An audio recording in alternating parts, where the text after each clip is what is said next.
వెళ్తుందన్నమాట. ఏమీ లేని పరిస్థితులు గుండా వెళ్తుందన్నమాట. మన ఇంట్లో తడివి చూస్తే ఏమీ ఉండవు.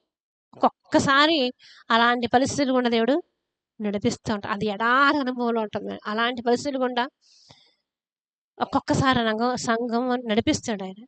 ఉంటది. ప్రతి ఒక్కరికి కష్టం ఉందా? ఉండదండి. ప్రతి ఒక్కరికి కష్టాలనే బాటలో వెళ్తా ఉంటారు. అది ఏ రకమైన ఆర్థికంగానైనా, ఆరోగ్యపరంగానైనా ఏదో రకంగా కష్టాన్ని పంపిస్తాడు. దాన్ని దేనితో పోల్చాడు అంటే, కష్టాన్ని దేనితో పోల్చాడు అంటే, అరణ్య అనుభవంతో పోల్చాడు. ఎడారి అనుభవం అన్నీ ఇంకిపోయినటువంటి ఆ పరిస్థితుల్లో పోల్చాడనమాట. ఎవరో సహాయం అందించినటువంటి ఆ యొక్క సిచ్యుయేషన్స్ పోల్చాడు ఈ అరణ్య మార్గం అంటామాట.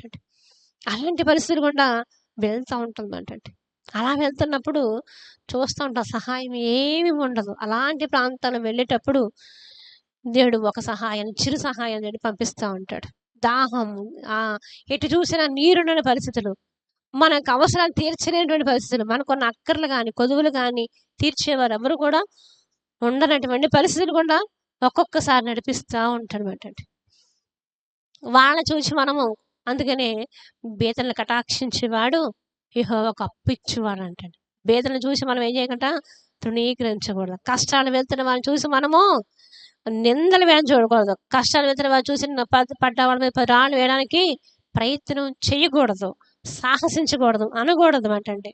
కానీ ఆయన ఏం చేస్తున్నాడు కనుక తన ప్రియునిపై ఆనుకున్న అరణ్య మార్గం వచ్చిన ఈమె ఎవరు అసలు ఈమె ఎవరు అనుకునే విధంగా సంఘము నడవలసిన అవసరం ఉంటుంది అన్నమాట. హల్లెలూయా. అలాంటి అవసరం పాత నిబంధన సంఘం నడిచింది, కొత్త నిబంధన సంఘం కూడా అదే పరిస్థితిలో నడవడానికి దేవుడు అనుమతిస్తూ ఉంటాడు.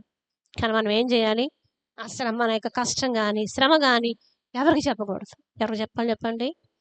మన పరిస్థితులు అర్థం చేసుకునే వాళ్ళకి చెప్పాలి, దేవుడికి చెప్పాలి. హల్లెలూయా, హల్లెలూయా. మనం నలుగురి మధ్య నవ్వుల పాలు అయిపోకుండా ఉండాలంటే ఈ కష్టాల మధ్య ఎవరి మీద ఆనుకోవాలి చెప్పండి? ఒక్క దేవుని మీద ఆనుకోవాలంటే తన ప్రియునిపై ఆనుకుని వెళ్ళాలన్నమాట. మనం లేని పరిస్థితుల్లో, వ్యాధి పరిస్థితుల్లో, బాధ పరిస్థితుల్లో కొంతమంది కష్టాన్ని ఎవరితో పడితే వాళ్ళు చెప్పేసుకుంటారు. చెప్పకూడదు. ఎవరితో పడితే వాళ్ళతో చెప్పుకుంటే లోకువైపోతాను తప్ప అంతకంటే ఏముండదు అన్నమాట.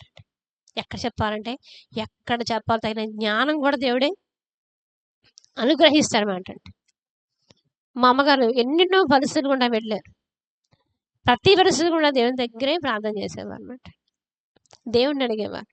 ప్రభువా నేను తల్లిని అడగను, తండ్రిని అడగను, అక్కని అడగను, చెల్లిని అడగను, ఇరుగు పొరుగు వారిని అడగను, నేను ఎవరిని అడగను కానీ నిన్ను నేను అడుగుతున్నాను ప్రభువా అని అడిగేవారు అంటాడు.